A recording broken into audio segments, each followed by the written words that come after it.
Mr. President, Secretary General, Excellencies, ladies and gentlemen, I'm honored to address the United Nations General Assembly once again. I congratulate His Excellency Mr. Volkan Bozkir on his election as the President of the 75th session of the General Assembly. We also appreciate the skillful leadership of the outgoing President, His Excellency Tijani Muhammad-Bande, especially during the COVID-19 crisis. We commend the leadership of the Secretary General in these extremely turbulent times. Mr. President, since my government assumed office, our consistent effort has been to fundamentally transform Pakistan. We envisage Naya Pakistan to be modeled on the principles of the State of Madinah, established by a Holy Prophet, Muhammad sallallahu alaihi wasallam. A just and humane society where all government policies are directed at lifting our citizens out of poverty and creating a just and equitable dispensation. To achieve this goal, we need to have peace and stability. Thus, our foreign policy aims to have peace with our neighbors and settle disputes through dialogue. Mr. President, the 75th anniversary of the United Nations is an extremely important milestone, as this is the only body in the world that can help us achieve our goals of peace and stability in our neighborhood. This is also time for us to reflect whether, as the United Nations, we have been able to realize the promise we collectively made to our peoples. Today, the foundations of the world order, non-use of or threat of unilateral force, self-determination of peoples, the sovereign equality and territorial integrity of states, non-interference in their internal affairs, international cooperation, all these ideals are being systematically eroded. International agreements are being flouted and set aside. Renewed great power rivalries are leading to a new arms race. Conflicts are proliferating and intensifying. Military occupation, illegal annexations are suppressing the rights of human beings to self-determination. According to the respected professor Noam Chomsky, mankind is at even a greater risk than it was before the First and Second World Wars in the last century. And this is because of the threat, increased threat of nuclear war, climate change, and sadly the rise of authoritarian regimes. We must come together to prevent such a catastrophe. We believe that the driving force in international relations must be cooperation in accordance with the principles of international law and not confrontation and force. We all must emphatically reaffirm our support for multilateralism. Mr. President, the COVID-19 pandemic has illustrated the oneness of humanity. In our interconnected world, no one is safe unless everyone is safe.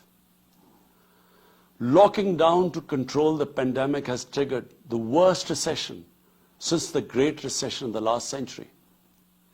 This has hit the poorest countries the hardest, as well as the poor in all the countries. In Pakistan, we realized very early on that if we imposed a strict lockdown, the type that several affluent countries had imposed, we would have more people dying of hunger than the virus. Therefore, we adopted a policy of smart lockdown. While concentrating on the hotspots, the virus hotspots, we opened up our agriculture sector immediately, and then followed it up by the construction sector, which employed most of the people.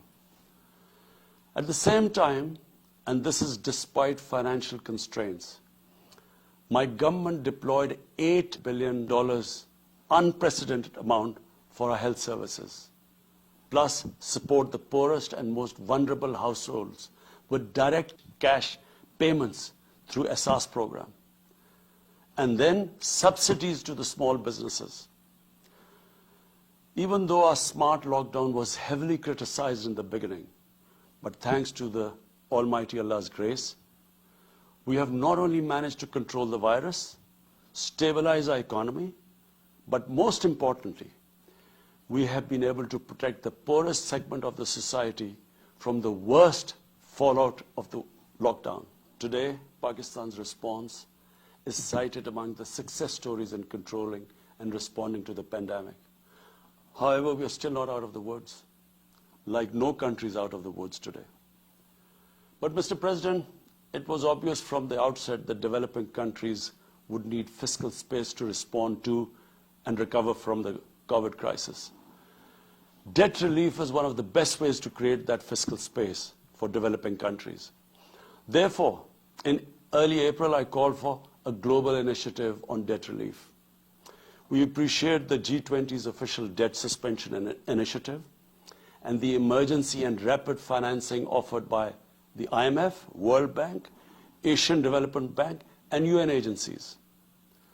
This, however, is not going to be enough. The IMF has estimated that developing countries will need over $2.5 trillion to respond and recover from the crisis. The official debt suspension will need to be extended and expanded. Additional debt relief measures will also be needed. Development banks should ensure adequate financial inflows. Rich countries have generated over $10 trillion to finance their own response and recovery. They should support the creation of at least $500 billion in new special drawing rights for the developing world. Mr. President, in my address to the General Assembly last year, I had highlighted the tremendous damage that illicit financial flows from developing countries to rich countries and to offshore tax havens cause. This leads to the impoverishment of the developing nations. Money that could be used towards human development is siphoned off by corrupt elites. The loss of foreign exchange causes currency depreciation. That in turn leads to inflation and poverty. The quest for getting back these stolen resources is nearly impossible, given the cumbersome procedures. Moreover, the powerful money launderers have access to the best lawyers. And sadly, because they are the beneficiaries, there is a lack of political will in the rich countries to curb this criminal activity. Mr. President, if this phenomena is unaddressed, it will continue to accentuate the inequality between the rich and the poor nations, and eventually will spark off a bigger global crisis, a far bigger global crisis than the present migration issue poses. The rich states cannot hold forth on human rights and justice when they provide sanctuary to money launderers, to their looted wealth. There are robust anti-money laundering and anti-terror financing regimes. I call upon this Assembly to take the lead in efforts to build a global framework to stem the illicit financial flows and ensure speedy repatriation of stolen wealth.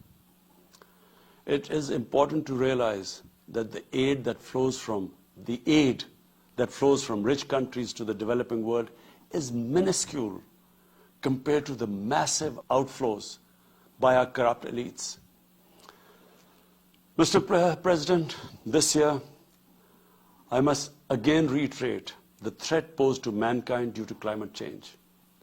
Unprecedented fires in Australia, Siberia, California, Brazil unprecedented floodings in various parts of the world, record temperatures, even in the Arctic Circle. This should make all of us worried for our future generations. Commitments made through the Paris agreements must be fulfilled. In particular, the commitment to mobilize $100 billion annually as climate finance. Pakistan's contribution to carbon emissions is minimal, but it is one of those countries most affected by climate change.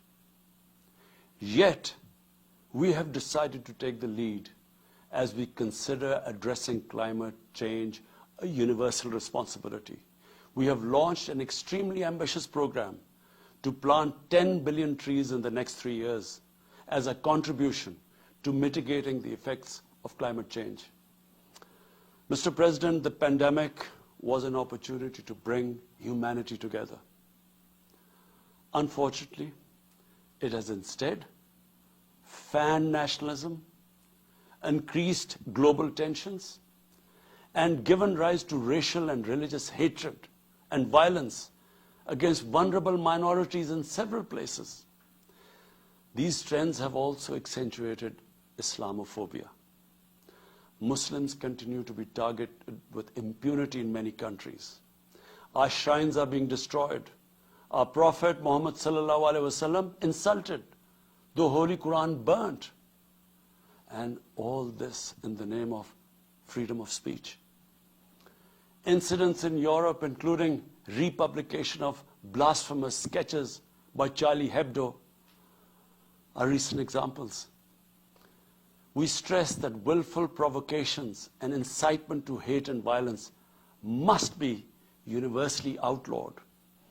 This Assembly should declare an international day to combat Islamophobia and build a coalition to fight the scourge that splits humanity. Mr. President, the one country in the world today where I'm sad to say the state sponsors Islamophobia, and that is India. The reason behind this is the RSS ideology that unfortunately rules India today. This extremist ideology was founded in the 1920s. The RSS founding fathers were inspired by the Nazis, and they adopted their concepts of racial purity and supremacy. While the Nazis' hate was directed at the Jews, the RSS directs it towards the Muslims and to a lesser extent, the Christians. They believe that India is exclusively for Hindus and others are not equal citizens. The secularism of Gandhi and Nehru has been replaced by the dream of creating a Hindu Rashtra by subjugating, even cleansing, India's 200 million Muslims and other minorities. In 1992, the RS destroyed the Babri Masjid. In 2002, some 2,000 Muslims were slaughtered in Gujarat, and this was under the watch of Chief Minister Modi. In 2007, over 50 Muslims were burnt alive by RSS arsonists aboard the Samjhota Express train. In Assam, around 2 million Muslims face the prospects of being arbitrarily stripped of their nationality through the adoption of discriminatory laws. There are reports of large concentration camps being filled by Muslim Indian citizens. Muslims were falsely blamed, vilified, and victimized for spreading the coronavirus. They were denied medical attention on many occasions. Their businesses were boycotted. Cow vigilantes attack and kill Muslims with impunity. Last February, Muslims faced targeted killings with police complicity in New Delhi. Mass registrations in the past have often been a precursor to genocide. For example, the Nuremberg laws in Germany in 1935, and then in 1982 in Myanmar. The Hindutva ideology is set to marginalize almost 300 million human beings, Muslims, Christians, and Sikhs. This is unprecedented in history, and this does not augur well for the future of India. As we all know, that marginalization of human beings leads to their radicalization. Mr. President, for over 72 years, India has illegally occupied Jammu and Kashmir against the wishes of the Kashmiri people and in blatant violation of the resolutions of the Security Council and indeed its own commitments to the people of Kashmir. On 5th August last year, India illegally and unilaterally sought to change the status of the occupied territories and deployed additional troops, bringing the total number to 900,000, to impose a military siege on 8 million Kashmiris. All Kashmiri political leaders were incarcerated. About 13,000 Kashmiri youth were abducted and thousands tortured. A complete curfew was imposed, accompanied by a total communications blackout.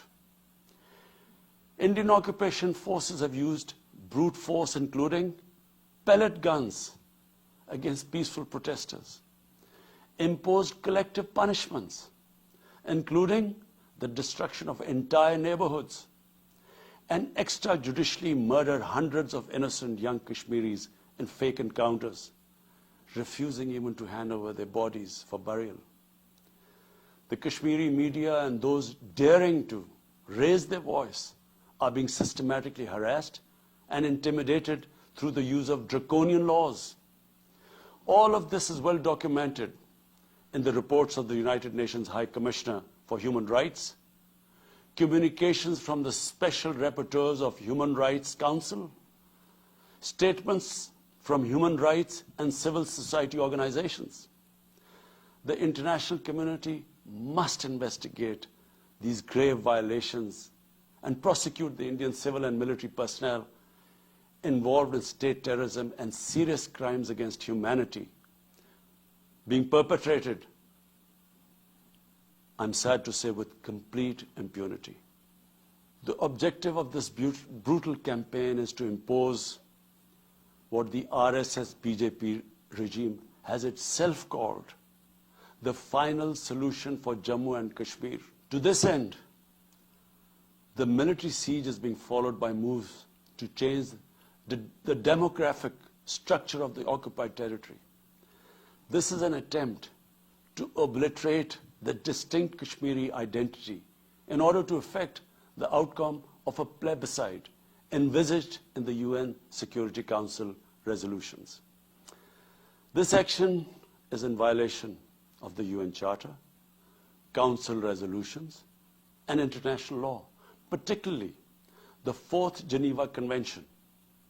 Changing demographic structure of occupied territory is a war crime. Mr. President, the brave Kashmiri people will never submit to Indian occupation and oppression. Their struggle is indigenous. They are fighting for a just cause, and generation after generation have laid down their lives to rid themselves of Indian occupation.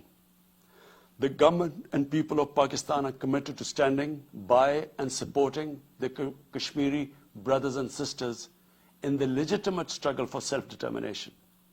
Mr. President, in order to divert attention from its illegal actions and atrocities in Indian-occupied Jammu and Kashmir, India is playing a dangerous game of upping the military ante against Pakistan in a nuclearized environment.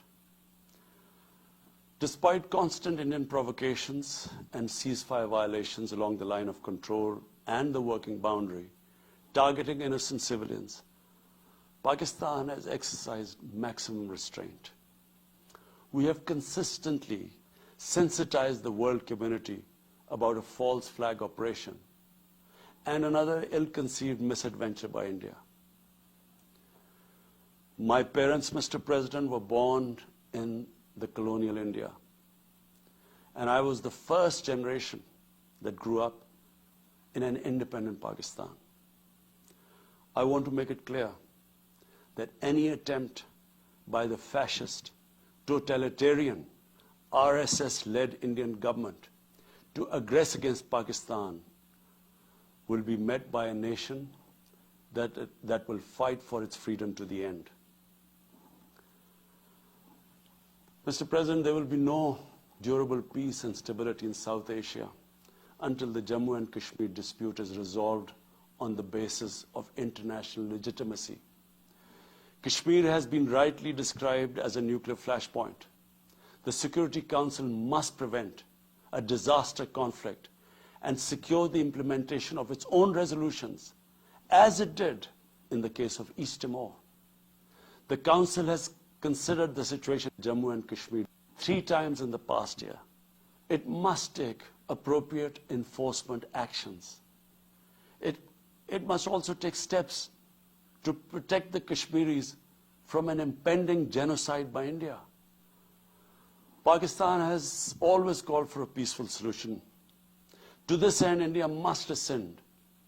To reach this end, India must rescind the measures it has instituted since 5th August 2019, end its military siege and other gross human rights violations, and agree to resolve the Jammu and Kashmir dispute in accordance with the relevant UN Security Council resolutions, and of course, the wishes of the people of Kashmir. Mr. President, Pakistan's desire for peace in our region is also manifest in our efforts to promote a political solution in Afghanistan. I have consistently maintained over the past 2 decades that there is no military solution to the conflict in Afghanistan. The only way forward was and is a political settlement which involves the full spectrum of Afghanistan's political actors. Pakistan fully facilitated the process that culminated in the US-Taliban peace agreement on 29 February 2020. Pakistan is deeply gratified that it has fulfilled its part of the responsibility. The Afghan leaders must now seize this historic opportunity to achieve reconciliation and restore peace in the war-torn country. Through the intra-Afghan negotiations that commenced on 12th of September, they must work out an inclusive, broad-based, and comprehensive political settlement. The process must be Afghan-led and Afghan-owned, and without any interference or outside influence. Early return of Afghan refugees must be part of this political solution. After almost 2 decades of war, it is imperative not to allow spoilers within and outside Afghanistan to subvert the peace process. Peace and stability in Afghanistan will open new opportunities for development and regional connectivity. Mr. President, Palestine remains a festering wound. A just and lasting settlement is indispensable for the Middle East and actually the world. Illegal annexations of Palestinian territory, the building of illegal settlements, and the imposition of inhuman living conditions on the Palestinian people, especially in Gaza, cannot bring peace to a troubled region. Pakistan continues to support a 2-state solution in line with the UN General Assembly and Security Council resolutions within the international agreed parameters, and they are pre-1967 borders, and Al-Quds, Al-Sharif as the capital of a united, contiguous, and independent Palestinian state. Mr. President, the United Nations remains the best legitimate avenue for collective action in managing international conflicts, fostering peace and security, promoting equitable development, and addressing global problems. I urge the Secretary General to take the lead in preventing global conflicts. He should convene summit-level meetings to address regional hotspots and resolve outstanding disputes. The United Nations should be made fully responsive to the challenges of our times.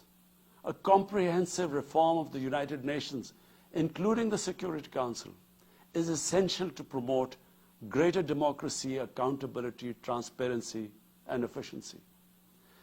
Pakistan will continue to participate actively in this process and endeavor with other member states to build a world where conflict is outlawed and equitable prosperity for all pursued in conditions of peace and security. I thank you.